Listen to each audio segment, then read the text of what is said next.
For months, we've been investigating hundreds of Kia and Hyundais going up in flames. Now, a whistleblower from inside Kia headquarters coming forward, saying he first warned his bosses about the threat in 2017.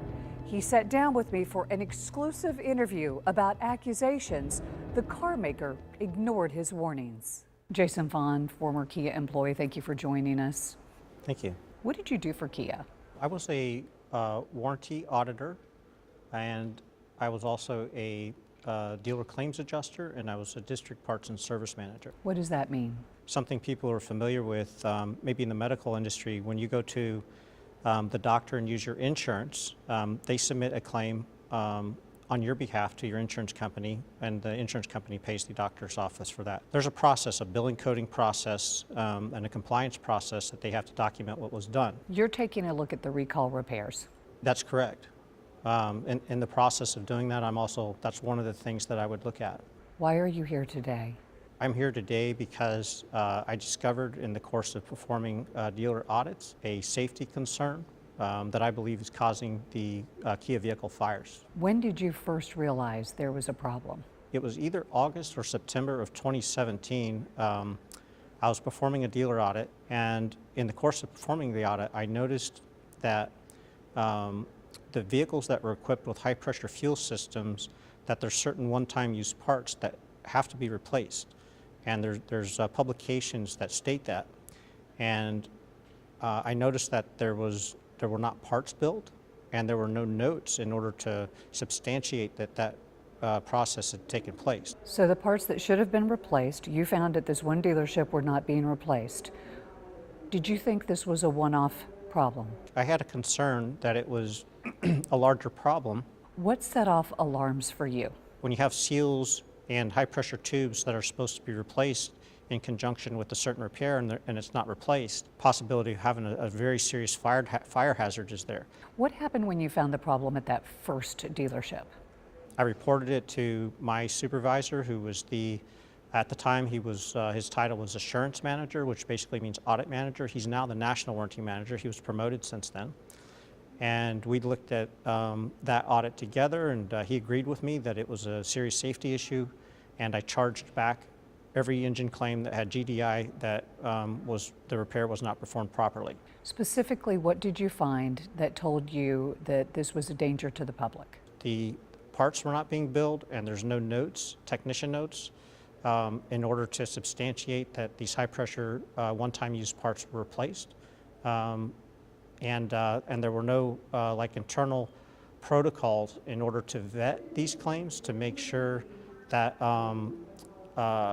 to try to enforce that it was happening at the retail level. So you found that the mechanics that work for Kia were not following the instructions set up by the manufacturer for the safe replacement of this fuel pump? That is correct, but I would caveat that by saying that I personally, this is my opinion, don't hold the technicians as accountable as I would the manufacturer. And the reason is because the document was published in 2011, and technicians work on a piecemeal system. It's called flat rate.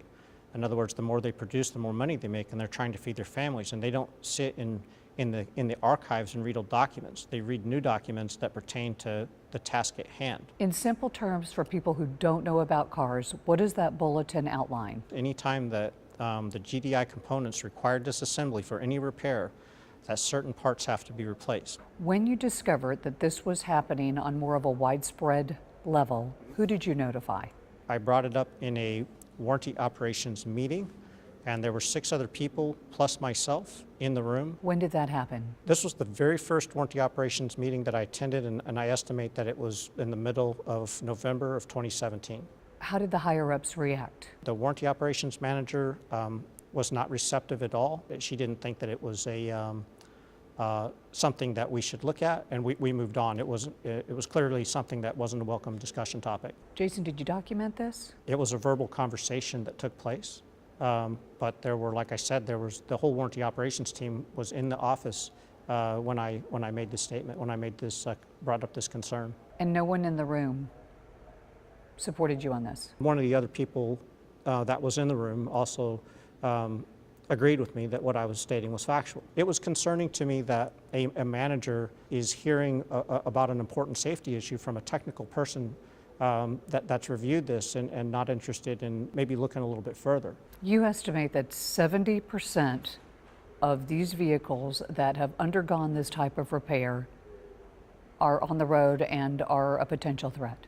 That's a conservative estimate. So you're saying potentially hundreds of thousands of people are at risk. I would say this, that if you have a child in the car seat in the car, a lot of people report these fires that the cars literally are entirely engulfed in flames within 10 to 15 seconds. That's what's being reported.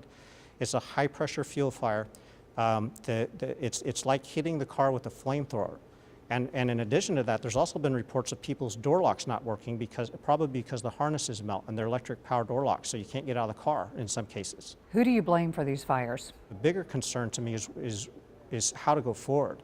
And it seems to me like there's been a lot of concealment. There's been a lot of concealment of the problem. It's very obvious what's going on. This is a high pressure gas fire. It's obvious. The fires are starting in the same area of the high pressure fuel components. The vehicles that are affected overlay the same vehicles, VIN chassis engines that are having engine problems. The inception year of the fires is 2011, which is the year that GDI was introduced to the vehicles. There's a lot of information that all point to the same thing. What's the motivation for the cars not being repaired correctly once they end up at the dealership under the recall? You have an incentive to take shortcuts, and those things happen. I worked out there for a long time. What is the incentive to take shortcuts? Because you make more money.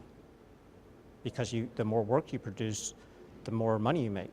They work by tenths of an hour in increments of 6 minutes, and it's multiplied according to time studies by the job. And then if they get the job done in 30 minutes and they get paid an hour for it, they just made an extra half hour. What is the fix? The fix for the problem, in my opinion, is that because none of these claims were vetted properly, have ever been vetted properly, that every single vehicle that has GDI that has had a repair performed, that the GDI fuel component, the high pressure components have been disassembled.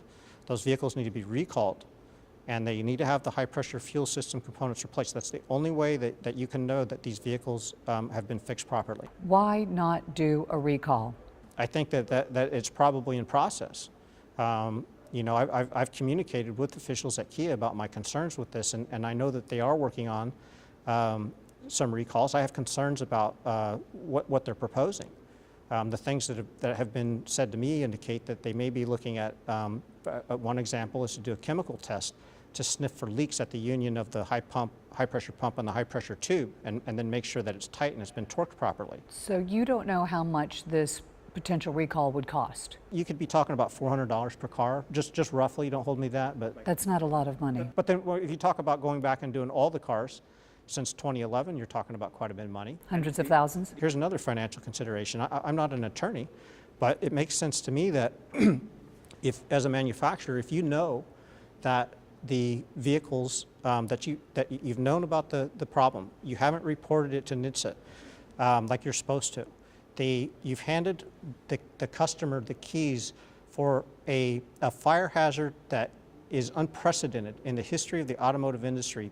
There's never been, in my 25 years in the industry, has there ever been a situation this dangerous, where you hand the customer the keys, you know about the problem, and you've handed them the keys to a car that could start on fire and burn to the ground within 10 to 15 seconds, which you can't get out of the car that fast. Why are you coming forward now? I'm coming forward because people's lives are at risk, and people need to know this. People need to know that the car potentially is not safe. It's very dangerous because they're driving around with their families in their car, and the car could be at high risk for catching on fire and killing people in the car. Did you reach out to federal regulators about your concerns? I have. I've contacted the FCC, I've contacted NHTSA, I've contacted the Center for Auto Safety. I sent a package of information to the U.S. District Attorney. As you know, there are reports that the U.S. Attorney's Office in New York. That's correct. Has opened an investigation. They've opened an investigation that's titled Concealment of Defect. I've also sent the information to the FBI, and I've sent it to the White House. Any response? The response so far has been very limited at the federal level, which is concerning to me. So none of the federal regulators or the U.S. Attorney's Office has contacted you? That's correct. In fact, the FBI rejected my package. So we contacted Kia, and we told them that we were in the midst of talking to you. And this is what they told us in an email. We have and are continuing to investigate his claims regarding the vehicle fires and various unrelated issues. What is your response when you hear that? I hope that's the case. There is a major discrimination issue with me, with Kia, I believe, that was unwarranted. And I shouldn't be unemployed right now. I was a good employee. You believe they pushed you out? I believe they pushed me out. I'm certain of it. Because you raised alarms about this fire danger. There was a fire issue and there was a discrimination issue happening within the department that I believe it's all tied together. Specifically, what does Kia need to do to fix the problem? In my estimation, that the corrective action would be that every vehicle since 2011, since the inception of this high-pressure gas system, which is 2011, that has had a repair that requires disassembly of that system should be recalled and have those parts replaced. In addition, I believe that a shield should be installed over the high-pressure components that protects it from damage and also operates as a fire barrier, because we see that those parts are exposed, and when they leak gas, it sprays gas out, and it's highly flammable. What is it that you would like the public to know? People who are on the road, driving next to Kias and Hyundais, and drivers of these exact vehicles. In my opinion is that the longer the vehicles are on the road, the risk goes up. So people who are driving these cars and have undergone the recall, you think those cars should be inspected? I think those cars should have the parts replaced. I think they should come off the road immediately, and all those parts should be replaced. That's what I think. For the people that are driving those cars right now, and there is no recall on reworking the recall work that's been done, what should they do right now? There's probably not a lot they can do. This needs federal attention. What is your biggest fear? A mother driving her car with their child in the car seat in the back seat and the car catching on fire. That's the worst possible thing that could happen, because you can't get if you're on the highway, you can't get the car pulled over and get a child out of a car seat in 15 seconds. Jason Vaughn, thank you for your time. Thank you for coming forward and sharing your story with us. Thank you. Since our interview, Kia and Hyundai now say they plan to recall more than 150,000 cars and SUVs for fuel pump issues. And by the way, Kia's recall plan dated January 11th, just 2 days after we interviewed whistleblower Jason Vaughn. Now, as of January 21st, the time of this recording, both Kia and Hyundai are not admitting fuel pump issues have caused any fires. They say the recall is merely a safety precaution. But a watchdog group, the Center for Auto Safety, is calling for the car makers to expand the recall because they suspect even more vehicles are at risk of going up in flames.